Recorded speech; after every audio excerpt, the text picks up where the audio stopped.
እርግጠኛ ነኝ ሉላ እዚህ ነበረች። ጠሩናን በደንብ አውቀዋለሁ። እዚህ ነበረች። ቆይ ያልሽኝ ቤት ይሄ ነው? ይሄ ከቤት ነው። አንተ በትንሽ አዞርልሻለሁ ያልከው ቤት ግን ተዘግቶ ነው ያለው። አሁን በዚህ ሰዓት ይሄንን ታስበሽ እና ምን ላስ የሆንሽ ማህይብ ነገር ነሽ። እንኳን ፈታሽ። አልፈታኝም። ይኸውልሽ እኛ ወንዶች ከማንወዳት ሴት ጋር ለሰከንድ እንኳን መቀመጥ አንችልም። ብሩክ የጠላሽ ቀን የዛ ቀን ነው የፈታሽው። እሺ በቃ እንውጣ። ይኸው ቤት ውስጥ የሉም። ዘራፊ ብሎ ፖሊስ ጠርቶ ያስይዙናል። ሉላስ? ሉላ የት ናት? ሉላስ የት ነው ያለችው? ሉላስ? የምንልህን ካደረክ እንለቃታለን እያልኩ ምን?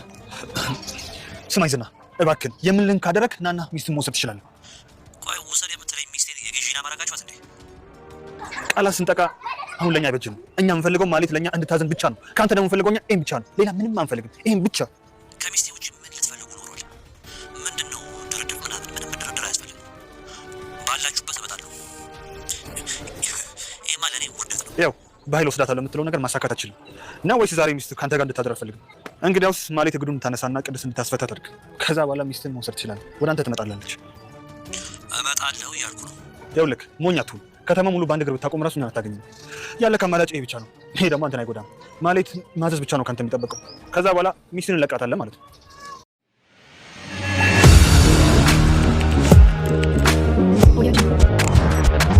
ሞገስ እና ሉላ ድጋሜ ላይለያዩ አብረው ሊሆኑ በምንም ተአምር ምንም ቢመጣ ሞገስ ህይወቱንም ማሳለፍ ቢኖርበት አሳልፎ ሊሰጥ፣ ሁለተኛ ላይለያት የድሮ ቃላቸውን እንደ አዲስ አዲሰውታል። ዳጣ የማንነት ጥያቄ ከባድ ነው። ምንም ይሁን ምን ማንነቴን ባቅና እናቴ ትናፍቀኛለች ብላ ዳጣ አልቅሳለች። እኛ የጎዳና ልጆች ፈገግ የምንለው ብዙ ቁስሎችን በውስጣችን ተሸክመን ነው እያለች ዛሬ ሉላ ጋር ቁጭ ብላ ስታለቅስ ውላለች። ወይ ዳጣ ሉላም ብዙ ፈተናዎችን አሳልፈናል ሁላችንም እና ይሄም ነገር ሌላ ቀን ነው ያልፋል። አይዞሽ አታልቅሽ፣ ደግሞ ማፈላለግ እንችላለን እያለቻት ነበር። ስለ ቤተሰቦቿም ሰርፕራይዝድ ሆነዋል። እንደፈሩት ዝና መጥቶ ይሆን ወይስ ማን መጥቶ ይሆን? በር ተንኳኩቶ ተደናግጠው ቆመዋል። ዳጣ ካልሆነ ልዝለል እንጂ እኔ ቁጭ ብዬ አልጠብቀውም እያለች ነው። ሉላም አይዞሽ እኔን ሳይገል አንቺን አይገልሽም ብላታለች። ዝና ማህሌትን ይዞ ሰተት ብሎ ብሩክ ቤት ቢሄድም አላገኛቸውም። ሲደራደሩም እኔ ውርዴት ነው ከእናንተ ጋር ተደራድሬ ሚስቴን ባስመለስ ለእኔ ሞት ነው፣ ያላችሁበት ድረስ ሰተት ብዬ እመጣለሁ ብሏል አቶ ዝና። ሞገስ ምን ሊውጣው ነው? አሳልፎ ሁለተኛም ሉላን ሊሰጣት ነው ወይስ ቃሉን ሊያጥፍ ነው? ምን ይፈጠራል? ሰላም ሰላም፣ ውድና የተወደዳችሁ ውድ ቤተሰቦች እንደምን አላችሁ? በያላችሁበት የዓለም ዳርቻ ሰላማችሁ በዘት ተተረፍ ይበልን እያልን ዛሬም በአዲስና በትኩስ መጥተናል። እናንተም በቅንነት ላይክ፣ ሼር፣ ሰብስክራይብ እያረጋችሁ ቤተሰብ ታረጉን ዘንድ በትህትና እንጠይቃለን። ቤተሰብ ላረጋችሁን ሁሉ ከልብ እናመሰግናለን።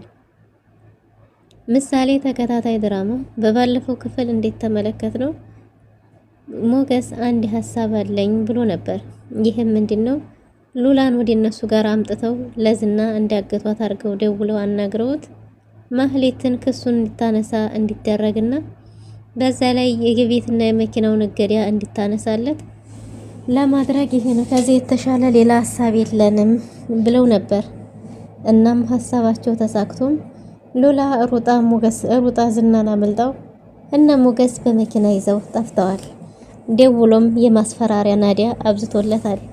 ሞገስ አልፈራህም፣ አልሰማህም፣ ከዚህ በኋላ ምንም አታመጣም ብሎታል። ሞገስ ምን ተማምኖ ነው? ብሩክ ሊሄድና ቆይ ምሳሌ ላምጣት ብሎ ሄዶ ነበር ካክስቱ ዘንድ። ምሳሌ ግን መጫወት ፈልጋ ስለነበር ትቷት ባዶ ተመልሷል። ዳጣ በጣም ፈርታለች። ዝና ፊት መቆም ሁለተኛ በጣም ፈርታለች። ዝናን ማየትም ሆነ ማግኘትም አልፈልግም። ካገኘስ ምን ያረገኛል? እኔ እኮ ገና አልኖርኩም፣ ገና ብዙ ህልም አለኝ ብላ ፈርታለች። ብሩክን አብሬህም እሄዳለሁ ብትለውም በጭራሽ ምንም አይፈጠርም፣ አይዞሽ አይመጣም፣ አያውቀውም ብለዋት ነበር አረጋግጧት ሄደችው። ግን ምሳሌ መቆየት ፈልጋ ስለነበረ በባዶ ተመልሷል። ሞገስና ሉላም ጥሩ ጊዜ እያሳለፉ ነው። እኔ እኮ ላቅፍሽ ፈልጋለሁ፣ ናፍቀሽኛል። ይህን ያህል ጊዜ አንድም ቀን ረስቼሽ አላቅም። 10 ዓመት ሙሉ ወደኋላ ያላንቺ አንድም ቀን ሳላስብሽ ያደርኩበት ቀን የለም። ብረሳሽማ ኑሮ አግብቼ ወልጄ ምናምን ታይኝ ነበር። አንቺም ተበሳቁለሻል እኮ ምን ሆነሽ ነው? አሁንም ተወጅኛለሽ ብሏት ነበር። ፍቅሯን ለመናገር አንደበቷ መጠቀም እንደሌለባትና ተግባሯ እንደሚያሳውቅ ነግረዋለች። እናም ሁለተኛ ላንለያይ ቃል እንግባ፣ የስቆቃ ጊዜው ይበቃሻል፣ ቃላችንን እናድሰው፣ ለሰከንድም ለደቂቃም አንለያይ፣ ከጎኔ ሁኚ፣ ምንጊዜም ከጎኔ ሁኚ። ብዙ ነገሮችን አጥቻለሁ፣ ለጓደኛዬ ማርጌለታለሁ፣ ብዙ ነገር ሆኛለሁ። ግን ደግሞ ለኔ ጎደሎ የትልቁ የጎደሎ ጊዜ የነበረው አንቺ ከጎኔ ያልነሽበት ያንቺን ያጣሁበት ጊዜ ነበር እና ከዚህ በኋላ አንለያይ እባክሽ አልተውሽም ብሏት ነበር። እናም የድሮ ቃላችንን ታስታውሰዋለህ ብለው ነበር እና ካስታወስከው እስቲ በለው ብለው ነበር። ይሄው በትሽ ባይኖርም ባህሪሽም እንደነበርሽ ባትሆኝም ተባብለው ቃለ መሐላ ፈጽመው እንደ አዲስ ላይለያዩ ቃል ተገባብተዋል። እና ሉላም ልክ እንደ ድሮ የፍቅር ጊዜያቸውን ደስ በሚል ጊዜ አሳልፈዋል። ዳጣ ስትሮጥ መሀላቸው ገብታ አቋርጣቸዋለች። እንዴ እናንተ እዚህ እንትን ትላላችሁ፣ እኔ ብቻዬን ነኝ፣ ቤቱ ሊበላኝ ነው ብላም ቢብላ ነበር። ውጪ ብለው በግድ ተጨቃጭቀው ቢያስወጧትም እኔ መች ነው የምጠብሰው ብላለች። ስጋ ነው የምጠብሰው እንዴ? ምንድነው የምጠብሰው? አንቺ ሰው ስታይ ነው እንዴት እዚህ የሚልሽ እያላት ነበር። እና መች ነው የምጠብሰው ስትለው አንቺ ስጋ ከመጥበስ ውጪ ሌላ አታውቂም ቢላትም እኔ ስጋውን አንተ ምናምን ብላ ጥላ ወጣለች። እናም ሉላ ሀሳቧን ጣል አርጋ በምታምነውና በምትወደው ሰው እቅፍ ስር ስለሆነች ለሻለ እንቅልፍ ተኝታለች። ጧት ላይ ተነስቶ ሲያያት በጣም ታሳዝናለች። የተረጋጋሽ የማይቀየር ጸባይ፣ የማይቀየር ባህሪ፣ የማይቀየር መልክ እያለ እያሞጋገሳት ነበር ከጎኗ ቁጭ ብሎ። እናም ሀሳብሽን ጥለሽ ተኛሽ እኮ ሮጠሽ ያመለሽ ሳይሆን በነፃነት የምትኖሪ ነው የምትመስለው እያላት ነበር። እሷም እንደዚህ አንድም ቀን ተኝታ እንደማታውቅ ነግረዋለች። ዝና ማህሌት ጋር ተገናኝተው ተረጋግቷል። ያቀልቃላውም አይደለም እና የበለጠ እንዴ አንተ እኮ ሚስትህ የተወሰደች ሳይሆን የምትመስለው ተረጋግተሃል ብትለውም አዎ ስናደድ ሰላም ይሰማኛል፣ እረጋጋለሁ፣ በጣም ያረጋጋኛል። ሚስቴን የወሰዷት ባልሽና ሞገስ ናቸው፣ ውሽማሽና ባልሽ። ስለዚህ አሁን እያለ ነበር እና ምን ልርዳስ ብላ ፊቱን መልከት ስትል አይ ማለት ይሄ ብላ ሐሳቧን ቀይራለች። ሞገስም እኔ ምንም የምትረጂኝ ነገር የለም ትዕዛዝ ነው ብሎ ትዕዛዙን አስተላልፏል። ትዕዛዙ ምንድነው? ቤቱን ታሳይኛለሽ ብሏል። ማህሌትም ፈርታ ከርቀት አሳይታ ለመመለስ ብትሞክርም በጭራሽ እንደዛም አይሆንም፣ ወደ ኋላ መሸሽ የለም፣ ፊት ለፊት አብረሽ ትጋፈጫለሽ ብሏት ነበር። ብሩክ ሽጉጥ አለው እንዲያትረሳ ብትለውም አይ እኔ ህፃን ልጅ አይደለሁም ምክርንም አልሻም። ዛሬ ምክር የመከረሽ ሰው ነገ ጧት ብትወድቂ እኔ እኮ እንደዛ መስሎኝ ነበር፣ ብትነሽም ደግሞ እንዲህ ብዬህ ነበር የነበርና የጥርስ መምጠጫ መሆን አልፈልግም።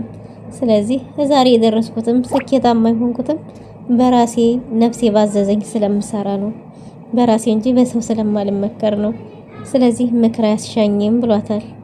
ማህሌትም አንዳንዴማ ምክርም ጥሩ ነበር ብላለች። አይኔ አንቺን አይደለሁም ለኔ ምክር አይሻኝም ብሏታል።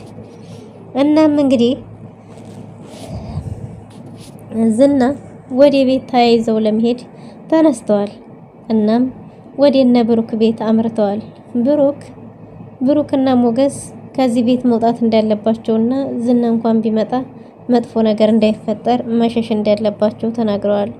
ሞገስም አዎ ምናልባት ወደ እነ ማህሌት ሄድና እነሱ ያሳዩታል፣ ስለዚህ ቶሎ መውጣት አለብን ሳይደርስብን ብለው ተያይዘው ለመውጣት ወስነዋል። ወዴት ነው የምንሄደው ስትልም ዳጣ አይ ለአንድ ቀን ነው፣ ለአንድ ቀን ብቻ ምንም ችግር የለውም ብሎ ለመሄድ ተዘጋጅተዋል።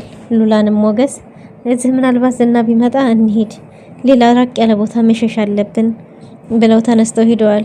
ዝና ወደዛ ቤት ሲሄድ ማንም አልነበረም። በሩን በርግጫ ከፍቶታል። ሽጉጡንም አቀባብሎ እያንዳንዱን ክፍል ፈልጎ አጥቷቸዋል። ነገር ግን ሉላ እዛ ቤት እንዳደረች እርግጠኛ ሆኗል።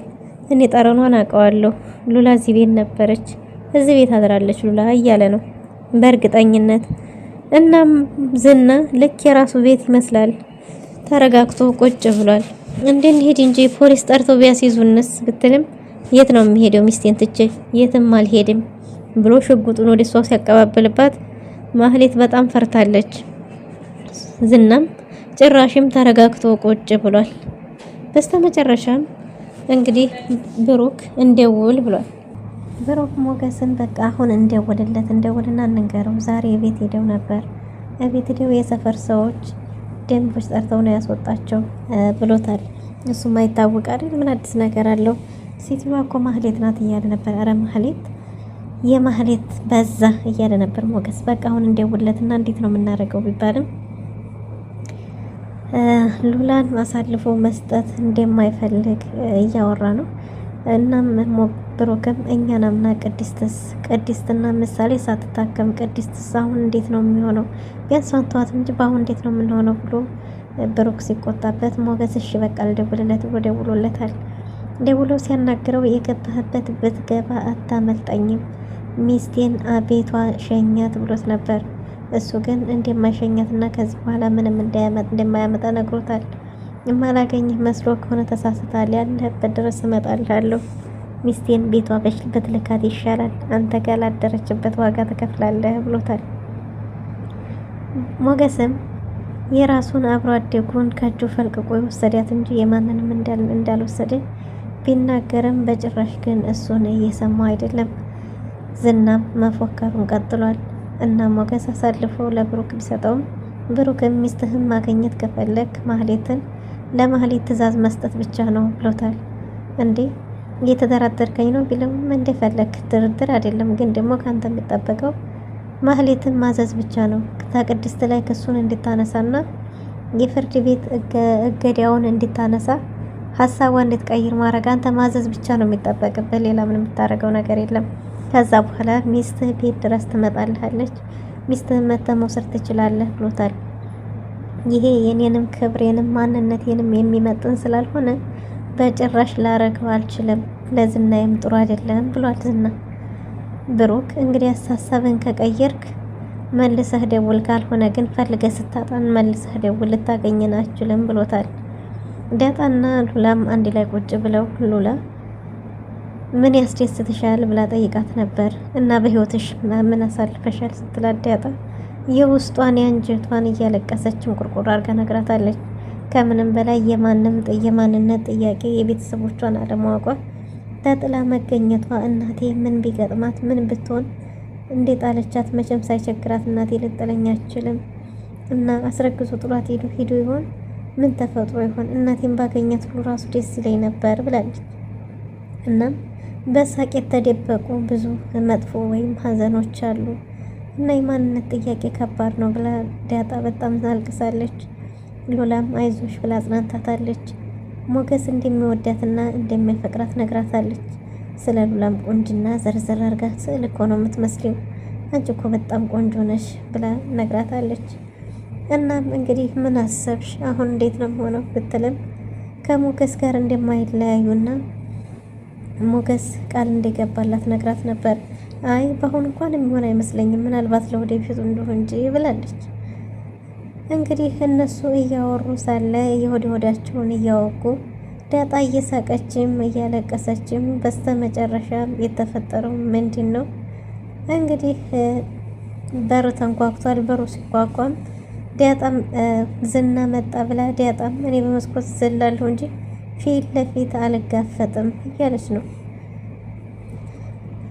እና በር ሲንኳኳም እንግዲህ ሉላም እኔን ሳይገል አንቺን አይነካሽም ብትላትም ዳጣን ያልኖርኩም መኖር አልጀመርኩም፣ መሞት አልፈልግም፣ ገና ብዙ መኖር እፈልጋለሁ፣ ብዙ እቅድ ያለኝ፣ እኔ ያልኖርኩም መሞት አልፈልግም እያለች እያለቀሰች ነው። በሩም መንኳኳቱን ቀጥሏል። ዝና ደርሶባቸው ይሆን ወይስ ምን ይፈጠራል የሚለውን በቀጣይ ክፍል ይዘን የምንመለስ ይሆናል። ለዛሬ ነበረን ቆይታ ይመስል ነበር። መልካም ጊዜ